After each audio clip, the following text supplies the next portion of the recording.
Dr. Mohammad Ashraf Ghani, President of the Islamic Republic of Afghanistan, Your Excellency Salahuddin Rabbani, Foreign Minister of the Islamic Republic of Afghanistan, my colleague Minister Sri Arun Jaitley ji, Foreign Ministers, heads of the delegations, ladies and gentlemen, Namaskar, Sat Sri Akal. It is an honor to speak at the inaugural session of the 6th Ministerial Conference of the Heart of Asia, Istanbul process on Afghanistan. And it is a particular pleasure to jointly inaugurate this conference with our friend and partner, President Ashraf Ghani of Afghanistan. I thank Excellency Ghani for accepting my invitation and for gracing this conference. It is also a great privilege for me to welcome all of you in Amritsar, a city blessed with simplicity, beauty and spirituality, and about to the Golden Temple, the holiest shrines of Sikhs. It is a place made sacred by Sikh Gurus who meditated here. It embodies peace and humanism and is open to all people and religions. Its streets and sparks tell stories of great valor and immense sacrifice. It is a city whose character has been shaped by proud patriotism and generous philanthropy of its residents, and by their spirit of enterprise, creativity, and hard work. Amritsar also happens to nurture an old and steadfast connection of warmth and affection with Afghanistan. Among the earliest disciples of the first Guru of Sikhs, Baba Guru Nanak Dev Ji, were Afghans in Kabul in the 15th century. Even today, the shrine of an Afghan origin Sufi saint, Baba Hazrat Sheikh in Punjab, is revered by all faiths including visitors from Afghanistan. The flow of trade, people and ideas through our region has often intersected in Amritsar on one of the Asia's oldest and longest surface arteries, the Grand Trunk Road. Amritsar reinforces the value of restoring connectivity, which is so crucial for the overall growth, stability, and economic prosperity of Afghanistan. Excellencies, ladies and gentlemen,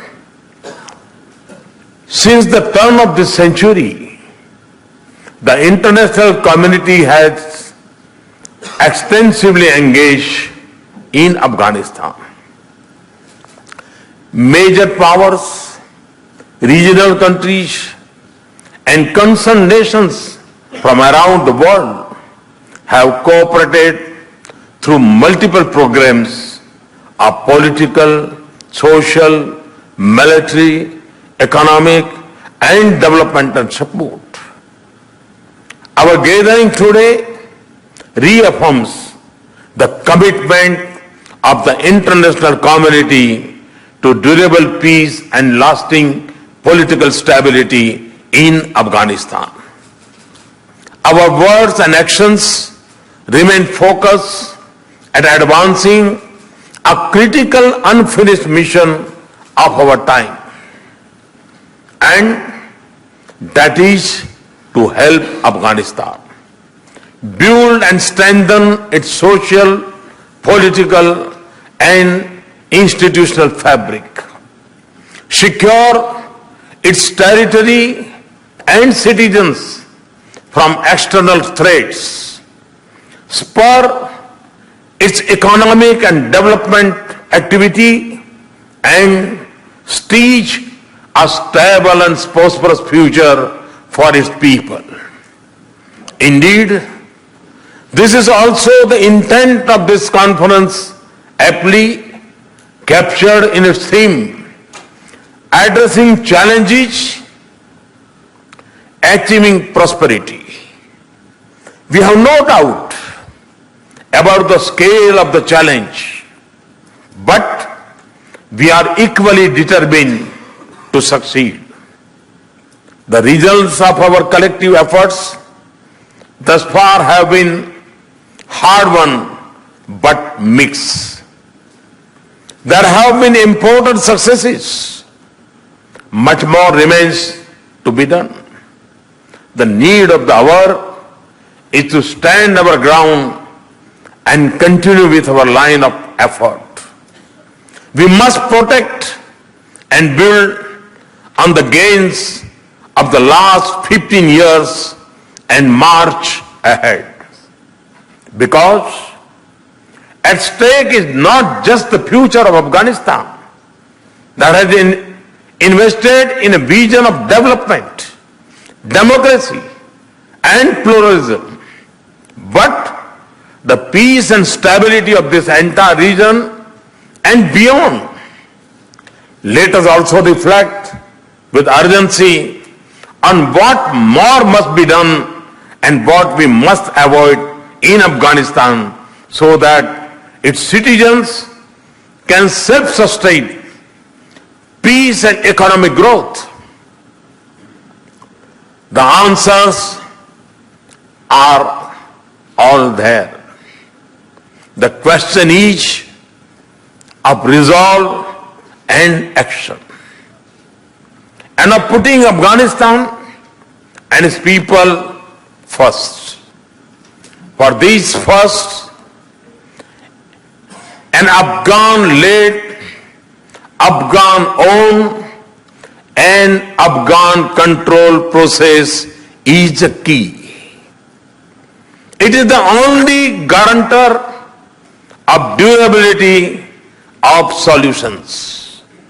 The second, we must demonstrate strong collective will to defeat terror networks that cause bloodshed and spread fear. Terrorism externally induce instability pose the gravest threat to Afghanistan's peace, stability and prosperity. And the growing arc of terrorist violence endangers our entire region. As such, support for Voices for Peace in Afghanistan alone is not enough. It must be backed by resolute action, not just against forces of terrorism, but also against those who support, shelter, train and finance them. Silence and inaction against terrorism in Afghanistan and our region will only embolden terrorists and their masters. The third, our bilateral and regional commitments of material assistance for Afghanistan's development and humanitarian needs must continue and increase. Our cooperative endeavors in Afghanistan should contribute to its infrastructure and institutional capacity and safe propelling engines of growth. Fourth, we should all work to build stronger positive connectivity between Afghanistan and other countries of the region. Afghanistan should be at the center of our connectivity networks, not peripheral up to them. On our part, we see Afghanistan as the hub for strengthening links of connectivity between South Asia and Central Asia. We cannot deny that the more connected Afghanistan is with the regional arteries of trade, capital and markets, the more assured would be its economic growth and progress. President Ghani and I have conversed on the priority of the strengthening trade and transport linkages with other partners in the region. Excellencies, ladies and gentlemen, on India's part, our commitment to our brave Afghan brothers and sisters is absolute and unwavering. The welfare of Afghanistan and its people is close to our heart and our minds.